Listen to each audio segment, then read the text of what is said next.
Odisha 24 news को स्वागत।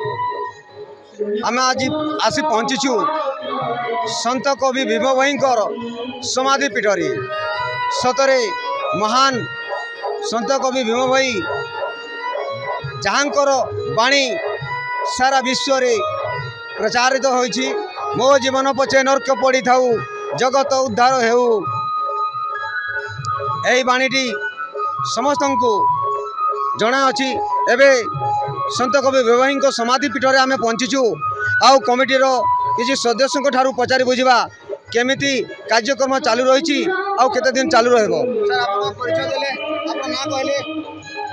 मो ना होजे महादेव बगर्ती कई चालू खलियापाली केते वर्ष लाइन केते वर्ष होला नाम जोग चाली। एटा बहुत महात्मा थिला बेलु एई सारस्वत समारोह चाली जी। सारस्वत समारोह चाली ए वर्ष मध्य प्रति वर्ष परी चाली जी। एथिरे 60-70 लोक समागम होउचंती प्रतिदिन। चतुर्दशी रात्रि रे मध्य 70,000 लोक होउचन। पूर्णमी रात्रि दिन मध्य 70,000 लोक होउचन। एपर बहुत समारोह रे चाली जी। सुनिबा को मिलिछि प्रत्येक मास पूर्णिमा रे मंदिर मुख्य कपाट खोला जाए, बाकी दिन रे बंद रुहे। कोन कहबे प्रति मास चतुर्दशी पूर्णमी रे खुला हुए। जो दिन पूर्णमी न थाए से दिन चतुर्दशी रे खुला जाए प्रति मास। किंतु अन्य माने प्रवेश करवा निषेध सेतिरे हेबो नाही। एई मोटरे हारारी केते जण बाबा रहउछंती माता रहउछंती। एतिरे रहउछंती 30-35 जण बाबा माता रहउछंती खलियापाली रे। कमिटी पक्षरु प्रशासन पक्षरु केमिति सुविधा सुजोग कर जायछि भक्त मानको पई। भक्त मानको पई बहुत घर द्वार सब रहबार बसबार सब खाद्य खर्च सब करा जाउछि कमिटी तरफ रु। केते दिन रु पर्वटा चाली रहिछि। एटा ए वर्ष 9 तारिख रु 13 तारिख पर्यंत चली जी लीलाटा। कौन कहबे आज्ञा भीम भाईंकर समाधि पीठ रे आज हजार संख्या रे जनसमागम होइछि। भक्त माने दर्शन करबा पे आसुछंती। कौन वार्ता रखबे अंचलवासी को। बहुत बहुत बहुत धन्यवाद। 2000 मोर ना हूँ जदुराज स्वाई। आमर यही माघमेला यात्रा रे हजार हजार भक्त आसी थांती एवं प्रसाद सेवन करितांती। तांकर दुख कष्ट प्रभुंक ठारे 108 झाड़बती रे घृतदान करी एवं अखंड झाड़बती पाई घृतदान करी सपरिवार कल्याण निमंते आपत्ति करा जाए। एवं संत कवि भीम भाई को दर्शन करी बहुत खुशी रे समस्त भक्त जाती।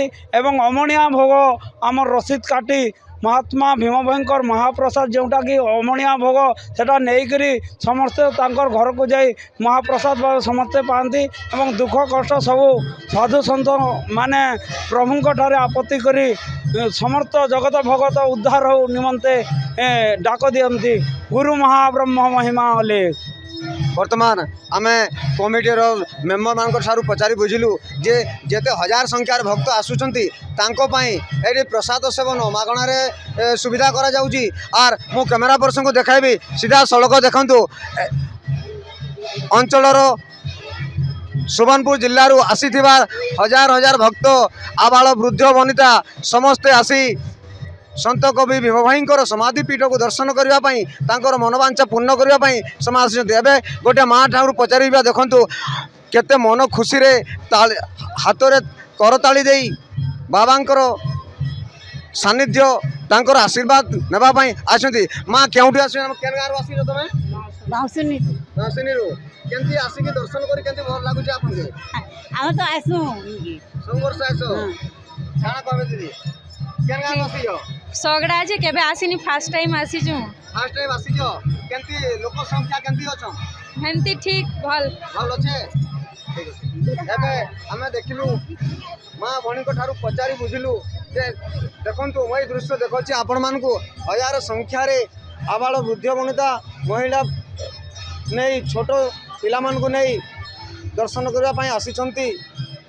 देखंतु ए दृश्य हमें सीधा सड़क दौरिपल्ली ओडिशा 24 न्यूज रु देखाउछु। देखंतु मुख्य द्वार गेट खुली नाही किछि समय पर गेट खुलिबो। मुख्य द्वार सामने हजार हजार संख्या रे नर नारी आबाल वृद्ध वनिता समस्ते रुंड होइछंती दर्शन करबा पई।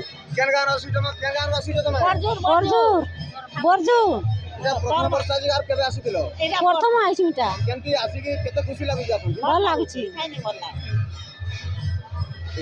ଟିକେ ଛାଡ଼। ଏବେ ଆମେ ଆଉ ଜଣେ ଭାଇଙ୍କ ଠାରୁ ପଚାରି ବୁଝିବା ଭାଇ ଆପଣ କେନ୍ ଗାଁରୁ ଆସିଛନ୍ ଧର୍ମଶାଳା ପତ୍ରାପଲ୍ଲୀରୁ ଆଗରୁ ଆସିଥିଲେ କି ଏଇଟା ପ୍ରଥମ ବର୍ଷ ମୁଁ ଅନେକ ବର୍ଷ ହେଲା ଧରି ଆସୁଛି କେମିତି ଏଇନା କେତେ ଖୁସି ଲାଗୁଛି ବହୁତ ବହୁତ ବହୁତ ଖୁସି ବହୁତ ଖୁସି ବହୁତ ଖୁସି ମାନେ କେତେ ଲୋକ ତାଙ୍କର ଅପାର କରୁଣା ମହିମା ଅଲେଖଙ୍କର ଅପାର କରୁଣାରୁ ମୁଁ ପ୍ରତିବର୍ଷ ଏଠାକୁ ଆସେ। କଣ କହିବେ ବାବା କେନ୍ ଗାଁରୁ ଆସିଛନ୍ କାମଛାବର ଆଗରୁ ଆସିଥିଲେ କାଇଁ ହଁ ଆସୁଥିଲେ ଆଗରୁ ଆସିଛନ୍ କେନ୍ତା ଏଇନା ସୁବିଧା କେମିତି ଅଛି ବହୁତ ବଢ଼ିଆ ପୋଲିସ ପ୍ରଶାସନ ସୁବିଧା କେମିତି ଅଛି ବହୁତ ବହୁତ ବଢ଼ିଆ ଏଇନା ଭକ୍ତମାନଙ୍କୁ ପ୍ରସାଦ ମାଗଣାରେ ଦେବାକେ ମିଲୁଛେ ଆପଣ ଜାଣିଲେ ହଁ ଜାଣି ଆଜ୍ଞା କେନୁ ଆସିଛନ୍ ସାର୍ ଘଣ୍ଟାପଡ଼ା କଣ୍ଡାମାଳ ବ୍ଲକ ଆଗରୁ କେବେ ଆସିଥିଲେ ଦର୍ଶନ ନାଇଁ କରିବା ପାଇଁ? ଫାର୍ଷ୍ଟ ଟାଇମ୍ ଆସୁଛୁ କେମିତି ଆପଣଙ୍କୁ ଲାଗୁଛି ଏଇ ସ୍ଥାନରେ ଭଲ ପହଞ୍ଚି ଆପଣ ଲାଗୁଛି କେମିତି ଭଲ ଅନୁଭବ ଲାଗୁଛି କରୁଛନ୍ତି ଭଲ ଲାଗୁଛି ସ୍ଥାନ କିନ୍ତୁ ଟିକେ ଖାଲି ନମ୍ବର ଲାଗୁଛି ବର୍ତ୍ତମାନ 40 ମିନିଟ୍ ଆମକୁ ଅପେକ୍ଷା କରିବାକୁ ପଡ଼ୁଛି ସେଥିପାଇଁ ଟିକେ ଲାଇନ୍ ଲମ୍ବିବାକୁ ପଡ଼ୁଛି ଆଉ ଧନ୍ୟବାଦ ଧର ବର୍ତ୍ତମାନ ମତେ ଅଲେଖ ଯେଉଁ ସନ୍ଥ କବି ବିବାହୀଙ୍କର ସମାଧିପୀଠ ସମ୍ମୁଖରେ ଆମେ ସିଧା ପ୍ରସାରଣ କରୁଛୁ ପତ୍ରିକା ବି ନେଉଛନ୍ତି ଭକ୍ତମାନେ ଦର୍ଶନ କରି ଆସିଛନ୍ତି ଏବଂ ଦର୍ଶନ କରି ତାଙ୍କର ମନୋବାଞ୍ଛା ପୂର୍ଣ୍ଣ ହେଉଛି ବୋଲି ନିଜେ ପ୍ରତିକ୍ରିୟା ଦେଇଛନ୍ତି। ଏବେ ଆମ ସାଙ୍ଗରେ ଅଛନ୍ତି ଆମ ଶୋଭନପୁର ବୀରମାହାରପୁର ଅଞ୍ଚଳରୁ ଆସିଥିବା କ'ଣ କହିବେ କେତେବେଳେ ଆସିଛନ୍ତି ଆପଣ ଆମେ 4 ବଜେ ଆସିଲୁ ଆଗରୁ କେବେ ଆସିଥିଲେ କି ହଁ ଆଗରୁ କେତେବେଳେ ଆସିଛନ୍ ଆସିଛୁ 3-4 ଥର ଆପଣ ଅଲେଖ ଧର୍ମ ନେଇଛନ୍ ଓଲେ ଧର୍ମ ନାଇଁ ନେଇ ଆଉ ଖୁସିରେ ଆସିଛନ୍